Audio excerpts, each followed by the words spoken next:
ቤተክርስቲያን ስትሄድ አትሰቀቅም። ምንም ሆነ ሂድ፣ ሌባሁን፣ አመንዝራሁን፣ ነፍሰ ገዳይሁን፣ ቀማኛሁን፣ ምን ሁን ወደ ክርስቶስ ቤት ስትመጣ ሊፈረድብህ አትመጣም። ሊምርህ ነው ያመጣ። የልብ መድኃኒት ለኩላሊት አይሆንም።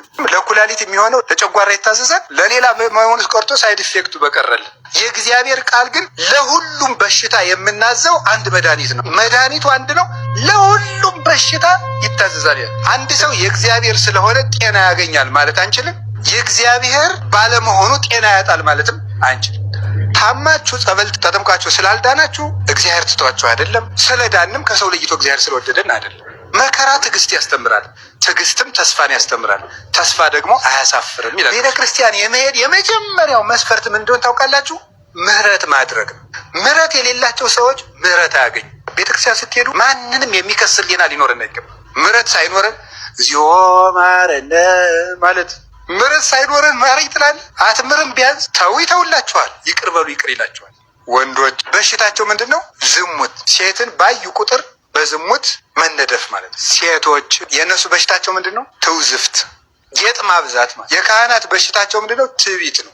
አይምሯችን ረቂቅ፣ እግዚአብሔርን የሚያሰላስል፣ ስለ እግዚአብሔር የሚያስል፣ ስለ እግዚአብሔር የሚናገር፣ ስልጣናችን ምጡቅ፣ ተወዳዳሪ የሌለው ማለት ነው።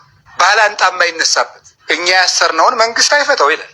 እንዲህ እያሉ ይታበያሉ። የመነኮሳት በሽታቸው ደግሞ ምንድነው? ስስት ነው። 10 ሰሃን እንጀራ እያለ የንስሐ ልጆች እዚያው ይሻግታታል፣ ለሰው አይሰጠውም ማለት ነው። መነኩሴ ዝም ብሎ ያየውን ዕቃ ሁሉ ስጡኝ ማለት ነው።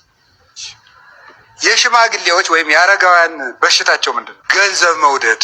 ሳረጅ ማን ይጦረኛል ስለሚሉ ሽማግሌ በቃ ከትራሱ ስር የሆነች ብር አለች፣ ላንጥፍልህ ሲባል ቆይ ወደ ላይ እንዳትሄድ ይሄን እኔ ያነጥፈዋለሁ ነው የሚለው ማለት ነው። ይሄ 5ቱ ምናችን ነው? በሽታችን ነው። ሁሉም አይነት በሽታ ከቤተክርስቲያን በታች ነው። ቤተክርስቲያንን የሚያሸንፋት ኃጢአት የለም።